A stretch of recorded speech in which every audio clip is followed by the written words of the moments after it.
कभी कंफ्यूज्ड भी बहुत रहते हैं, कभी टाई अप कर लेते हैं, कांग्रेस के लोगों को सपोर्ट कर देते हैं, कभी अलायंस पार्टनर पर बिगड़ जाते हैं, पता नहीं आजकल किस राह को पकड़ रहे हैं।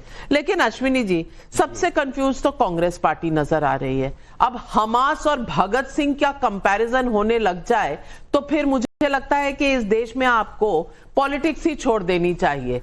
हमास और भगत सिंह जी की तुलना की जा रही है, कोई ट्रेनिंग होती है कि नहीं? और ये तो मेंबर ऑफ पार्लियामेंट है, इनको कहा जाता है बोटी बोटी वाले इमरान मसूद। बोटी बोटी वाले इस देश के पूरे इतिहास की बोटी बोटी कर डालेंगे और हमास से कंपेयर कर देंगे। और दूसरी तरफ ये महागठबंधन की भी कहीं बोटी बोटी हुई है। राहुल गांधी जा क्यों नहीं रहे हैं बिहार?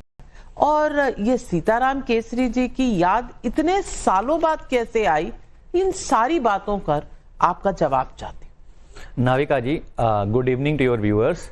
और हमास की कोई तारीफ नहीं कर रहा, हमास से कोई कंपैरिजन नहीं कर रहा। हम हर टेररिस्ट आउटफिट का अपोजिशन करते हैं, अपोज करते हैं। हम बात कर रहे हैं पैलेस्टीनियों के जेनोसाइड की, और उसको हम सपोर्ट करते हैं। जो पैलेस्टीनियंस का जेनोसाइड इजराइल ने किया उसको हम कंडेम करते हैं। और ये सिर्फ हमारा स्टैंड नहीं है, भारत का हमेशा स्टैंड रहा है। मैं वाजपेयी जी की एक बाइट प्ले कर देता हूं। हमास और फिलिस्तीन में फर्क पता है?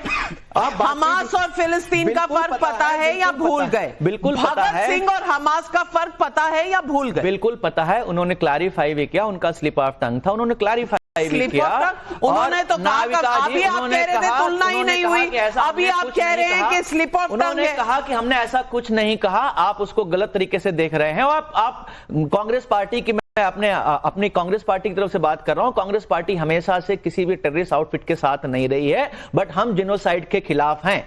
रही बात मोदी जी की, बिहार चुनाव की, मोदी जी कर्पूरी ठाकुर जी के यहां पर जाते हैं, पता नहीं किस मुंह से जाते हैं। कर्पूरी ठाकुर जी ने 1978 में 26% रिजर्वेशन की बात की, तो उसमें उनके सरकार गिराने का काम जनसंघ ने किया था।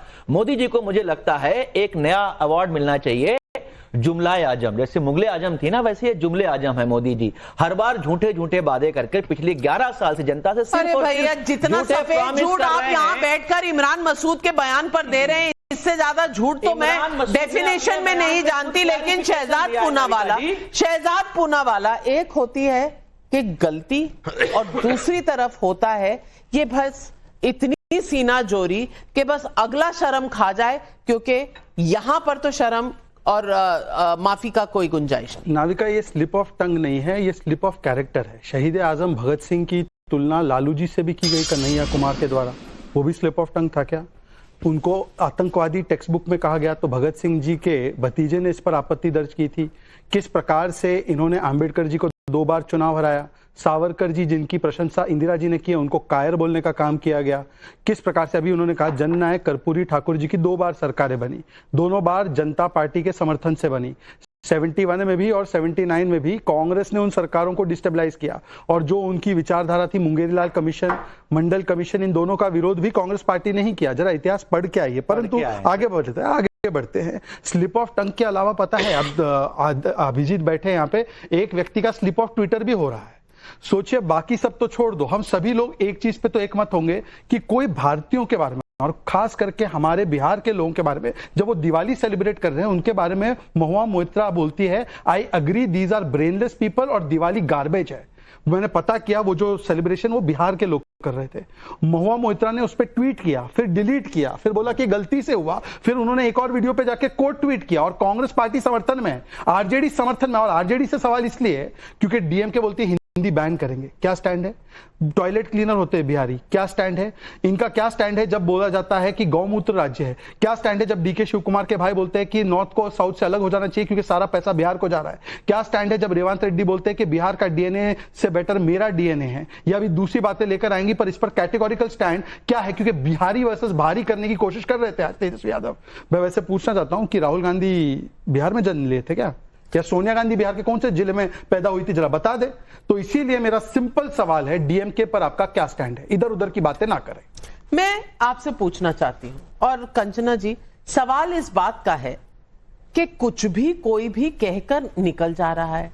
हमास और भगत सिंह जी की तुलना हो रही है, दूसरी तरफ सवाल आप पर वारिस भाई ने उठाए हैं, वारिस भाई की पार्टी ने उठाए हैं, जिसके 2% के वोट शेयर है वो आपसे डिप्टी सीएम ले जाता है, अनाउंसमेंट हो जाता है तेजस्वी जी के साथ साथ, लेकिन 19% वालों को कुछ नहीं मिल रहा।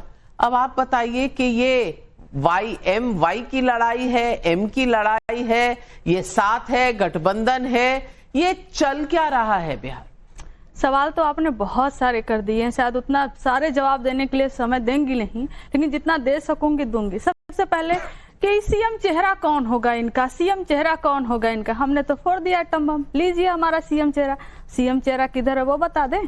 अरे भाई, कांग्रेस ने तो कभी ये नहीं कहा था कि हमारा सीएम चेहरा होगा, ना वीआईपी ने कहा था, ना सीपीआई ने, सीपीआई एमएल ने, किसी तो नहीं कहा था कि हमारा सीएम चेहरा होगा। बहुत नेचुरल, बहुत स्वाभाविक था कि तेजस्वी जी ही सीएम चेहरा होंगे, लेकिन जो परसेप्शन बिगाड़ने का ये काम कर रहे थे, सीएम कहाँ है, तो सीएम हमने बता दिया कहाँ है। जरा अपना भी बता दीजिए, नीतीश कुमार हैं या नीतीश कुमार नहीं हैं, और अटल बिहारी वाजपेयी जी का सपना पूरा करने का कहीं भ्रम तो नहीं पाल रखे हैं।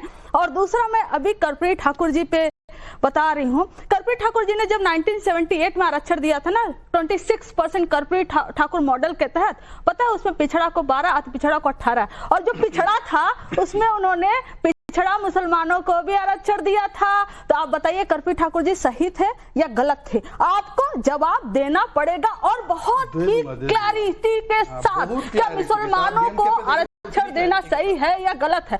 और ये बिहार की सम्मान की बात करेंगे, मैं आ रही हूँ, बिहार की सम्मान, इनकी एक अभी चुनाव लड़ रही हैं मैथिली ठाकुर, मिथिला का क्या अपमान किया है उन्होंने, क्या बिहार का अपमान किया। पाक सम्मान होता है, कहीं पर मखाना खा रही हूं उसमें, कहीं इनकी केतकी सिंह जो मुसलमानों के लिए अलग से हॉस्पिटल खुलवाने की बात कर रही थी, और उस पाक को उठाकर फेंक देती है, कहती है सम्मान ये नहीं है, सम्मान ये है। तो अपमान और सम्मान की बात करने वाले 2015 में नीतीश कुमार जी ने अपना बाल तोड़कर भेजा था, और पूरे बिहार वासियों को बोले थे कि अपना बाल तोड़कर भेजो नरेंद्र मोदी को, हमारा डीएनए चेक करेगा, बिहार वासियों का डीएनए चेक करेगा।